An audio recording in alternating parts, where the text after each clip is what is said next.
Le football mondial regorge de jeunes talents en qualité exceptionnelle qui suscitent l'envie des plus grands clubs européens lors de chaque mercato. Ces pépites, véritables cracks du ballon rond, sont devenus incontournables dans le paysage du football actuel, suscitant la curiosité des fans et des experts qui rêvent de découvrir ces joyaux avant tout le monde. Le CUS, qui est le Centre International d'Études du Sport, vient de dévoiler fin avril les 10 plus grands talents du football mondial en 2023. Alors ne loupez pas la suite de la vidéo pour connaître avant tout le monde les plus grandes stars de demain. Et but! Et but! Et but! Deuxième but!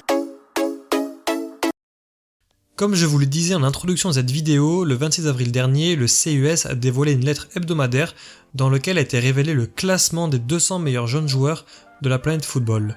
Donc vous vous en doutez, on va pas balayer ensemble les 200 noms, ça serait un petit peu trop long, mais l'idée c'est réellement de se concentrer sur le top 10 pour voir selon l'algorithme du CUS quels sont réellement la crème de la crème des joueurs les plus prometteurs dans les 5-10 années à venir dans la planète football.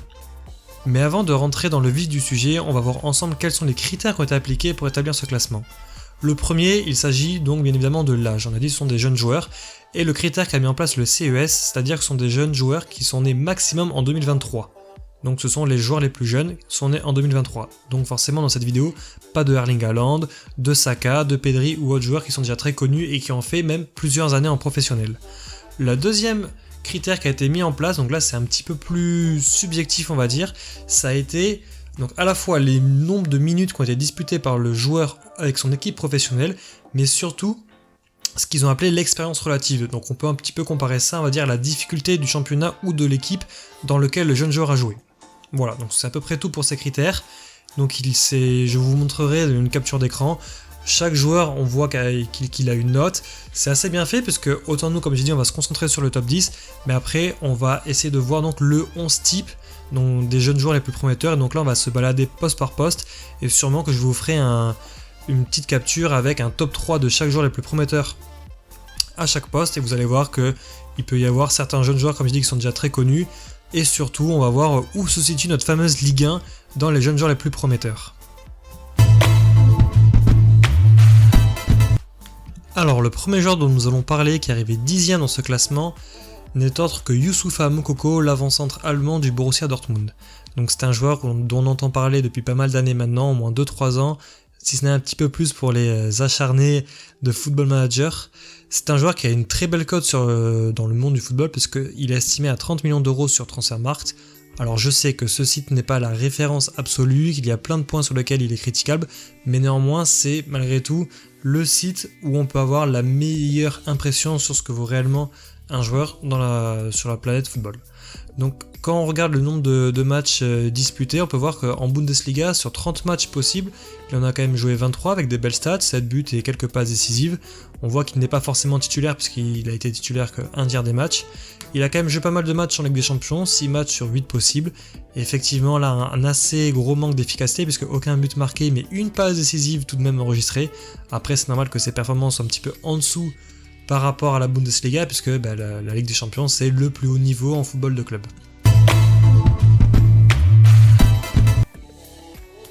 Alors pour ce qui est du joueur qui est arrivé 9ème, et on va directement entrer dans le club des joueurs qui sont un petit peu inconnus en bataillon, en tout cas en Europe, il s'agit de l'ailier droit du FC Santos, Angelo Gabriel. Donc voilà, un jeune joueur brésilien qui évolue donc dans le championnat brésilien. Vous allez voir qu'il y en a quand même pas mal dans ce classement du top 10. Je pense que c'est pas trop étonnant tant on parle du fait que ce soit le pays du football, mais là vous allez voir que dans ce classement c'est plus vrai que jamais. Donc sur Angelo Gabriel, donc c'était un joueur que moi personnellement je ne connaissais pas, n'hésitez pas à me dire si vous en aviez déjà entendu parler. Un joueur qui a une belle cote puisqu'il est estimé à 13 millions d'euros sur Transfermarkt, un petit profil, 1m73, donc comme j'ai dit qui joue ailier, on peut imaginer un petit peu à l'instar des grands ailiers brésiliens, un joueur très vif et très technique, qui par contre est en fin de contrat dans 1 an et demi, parce que c'est en décembre 2024, donc à voir s'il prolongera dans son club formateur, donc qui est Santos, ou alors si pourquoi pas un club européen saura dénicher la bonne affaire et pourra lui mettre le grappin dessus pour un montant qui serait censé être inférieur à sa réelle valeur. Donc c'est vrai que là les stats sont pas très parlantes, puisque on sait que le championnat brésilien est un petit peu en décalé, donc on peut voir que voilà, il a joué 4 matchs sur 4 matchs possibles dans la Coupe du Brésil. Quand on voit le championnat brésilien, 3 matchs possibles, 3 matchs disputés, aucun but, aucune passe décisive par contre. Donc à voir est-ce que c'est juste le début de la saison ou c'est peut-être un jeune joueur aussi qui, malgré son poste offensif, ne statte pas trop. Donc à voir. En 8ème position, on reste dans le pays du football, dans la première division brésilienne, avec un jeune joueur qui est le plus jeune de ce classement, puisqu'il est né en 2006, mais par contre qui lui a déjà beaucoup fait parler de lui à l'international. Il s'agit de l'avant-centre de Palmeiras, Hendrick. Donc vous en avez tous entendu parler, puisqu'il a fait un grand bruit avec son transfert déjà acté au Real Madrid, puisqu'il rejoindra le club merengue en 2024, pour un montant qui est estimé à Transfermarkt à 35 millions d'euros. Donc moi il me semblait que c'était un petit peu plus, il doit y avoir sûrement beaucoup de bonus dans l'histoire, parce qu'il me semble que dans les médias va annoncer un transfert pouvant atteindre les 60 millions d'euros à peu près. Donc sûrement qu'il y a énormément de bonus, ce qui peut être compréhensible pour un jeune joueur de cet âge-là. En tout cas il possède une très belle cote sur le site de Transfermarkt également, puisqu'il lui il est estimé à 20 millions d'euros, donc ce qui est un peu plus que son compère précédemment, alors qu'il, comme je dis, il est tout jeune, il est né en 2006, donc il a à peine 17 ans. Pour le joueur qui est arrivé en 7ème position, on retourne dans le championnat européen et plus précisément en Pays-Bas, donc dans l'Eredivisie, avec le jeune latéral gauche de l'AZ Alkmaar, Milos Kerkez. Encore une fois, un joueur dont moi je ne connaissais pas l'existence. En même temps, il est très très jeune, c'est un Hongrois, donc il a déjà connu un transfert puisqu'il joue aux Pays-Bas. C'est un joueur qui est titulaire dans le club de l'AZ Alkmaar, puisque cette année en Eurodivisie, sur 30 matchs possibles, il en a joué 29, a été 97% du temps dans le 11 de départ, donc déjà une grosse expérience pour un jeune joueur qui vient tout juste de débuter sa carrière. Il possède une petite cote sur Transfermarkt de 10 millions d'euros, ce qui est normal puisqu'on sait que forcément les joueurs les plus chers sont les joueurs offensifs, et donc lui dans ce classement c'est le premier joueur qui joue un poste non offensif, puisque je le répète il est latéral gauche. Ensuite pour la 6ème position, on reste toujours en Europe, toujours au même poste, au poste de latéral gauche, c'est assez rare. On va parler du jeune défenseur espagnol du FC Barcelone, Alejandro Balde. Donc c'est un joueur qui a vraiment explosé cette année, qui a même mis Jordi Alba sur le banc. Sur Transfermarkt, il a une très belle cote, déjà estimée à 30 millions d'euros. Attention, cependant, il a un fin de contrat en 2024. Donc je pense que c'est aussi le fait que ce soit un jeune joueur dont on n'attendait pas l'explosion aussi rapidement. Donc il devrait sûrement, j'imagine, prolonger avec le Barça d'ici le début de la saison prochaine. Qui s'est vraiment imposé en tant que titulaire, comme je l'ai dit, parce qu'en Liga, sur 32 matchs possibles au moment où j'enregistre cette vidéo, il en a joué 28, dont 78% du temps dans le 11 de départ. C'est pareil également en Ligue des Champions, sur 6 matchs possibles, il en a joué 4, donc cette fois-ci il a été beaucoup moins titulaire, mais voilà, il a déjà même une petite expérience professionnelle.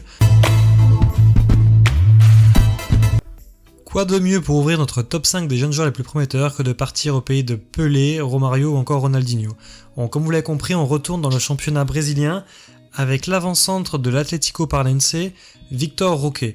Donc c'est un jeune joueur qui est né en 2005, qui possède encore une fois une très belle cote sur le site Transfermarkt puisqu'il est estimé à 18 millions d'euros. Et alors lui, on peut voir que la fin de contrat va jusqu'au 31 mai 2027, donc on peut voir que l'Atlético a réellement souhaité le blinder, sentant sûrement le bon coup du joyau et pouvoir faire une très grosse vente dans les prochaines années. Donc là effectivement au niveau des stats sur cette saison ça va pas être très intéressant, puisque comme pour les autres joueurs évoluant au Brésil, c'est un championnat qui est décalé, donc ça va pas nous donner grande indication, donc je vais pas forcément m'attarder dessus. Je vais juste vous donner une statistique, c'est qu'il a déjà connu un transfert parce qu'il a été formé à Cruzeiro, et donc en avril 2022, il a déjà été transféré pour quasiment 5 millions d'euros entre Cruzeiro et l'Atlético Paranaense. Donc s'il y a déjà un transfert à 5 millions d'euros qui a été fait il y a un peu plus d'un an, on peut estimer que réellement le club on attendrait au moins une vente avec le marché actuel dans les 40 à 50 millions minimum dans les prochaines saisons. Cette fois-ci, pour le 4e joueur, on repart dans le championnat européen, et plus précisément au Benfica, avec le jeune défenseur central Antonio Silva.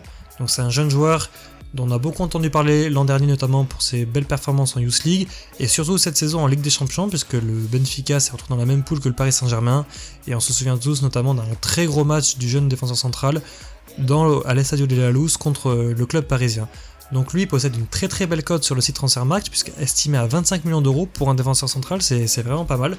Et il s'est, comme je l'ai dit, complètement imposé dans l'équipe de Robert Schmidt cette saison, avec par exemple dans le championnat portugais, sur 30 matchs possibles, il a disputé 23, et en tant que 90% en tant que titulaire. Donc voilà, c'est vraiment un jeune joueur qui est un des plus prometteurs, donc forcément il arrive 4ème, mais je pense que c'est vraiment, même pour moi, un des top 3 à suivre dans les 5 à 10 prochaines saisons, puisque on connaît en plus la capacité des clubs portugais à former de très très bons jeunes, et donc lui, comme j'ai dit, ça fait un petit moment qu'on en parle, et pourquoi pas pour lui espérer au même destin que Ruben Dias, c'est-à-dire d'abord dans un premier temps de s'imposer réellement plusieurs saisons dans son club formateur, en devenir le capitaine, et pourquoi pas après, normalement, si tout se passe bien pour lui, rejoindre l'un des plus gros clubs européens dans les prochaines saisons. Et bien, pour ouvrir notre top 3 des meilleurs jeunes joueurs 2023 selon le CES, on retourne bien évidemment au Brésil, encore une fois dans le club de Santos, qui décidément a de très bons joyaux sur le plan offensif, avec l'avant-centre Marcos Leonardo. Donc c'est un jeune joueur qui, lui, justement, rentre juste dans les cases en termes de critères d'âge, puisqu'il est né en 2003, qui a une belle cote sur Transfermarkt, qui est pas non plus extrêmement élevée comparé à certains, mais qui est de 15 millions d'euros.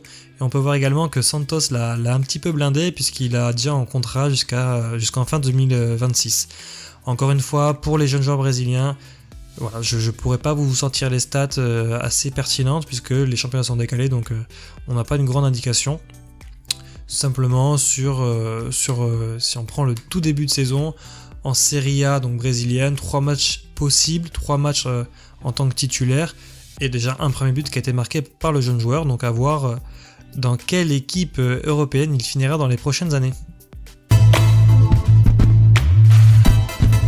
En deuxième position, on note la présence du fameux Jude Bellingham, qui est l'un, si ce n'est le jeune joueur le plus connu dans cette liste, en tout cas celui, vous allez voir, qui a la plus grande valeur marchande, puisqu'il est estimé carrément à 120 millions d'euros sur le site Transfermarkt. Donc Bellingham, je vais pas vous le présenter, ça fait maintenant plusieurs saisons, 2 ou 3 ans qu'il est à Dortmund, et qu'il enchaîne les performances à très haut niveau.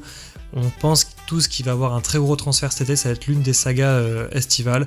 On annonce le Real Madrid, Liverpool ou encore Manchester City pour lui. En tout cas, c'est ce qui est sûr, c'est qu'il risque vraiment de quitter le Borussia Dortmund pour un très très gros montant et rejoindre l'un des meilleurs clubs en Europe.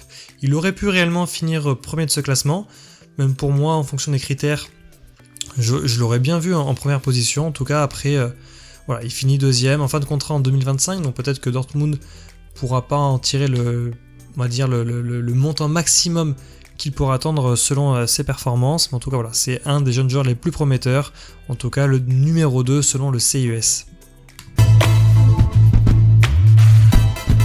Il est arrivé premier à mon avis parce que surtout on l'attendait moins que Jude Bellingham, c'est vraiment un jeune joueur qui vient juste de percer depuis un peu plus d'un an, qui au départ était en équipe réserve, si je dis pas de bêtises, il me semble que l'an dernier il n'avait même pas de numéro de maillot et de flocage à son nom, donc voilà, c'est un parcours qui est assez fulgurant pour le jeune joueur d'1m73, qui, on peut le voir, chaque week-end a déjà un caractère bien trempé.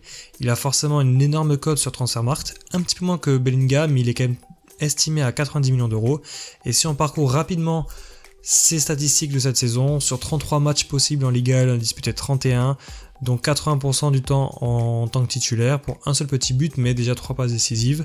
Et ensuite, surtout, on peut voir qu'en Champions League, sur 6 matchs possibles, il en a fait 5.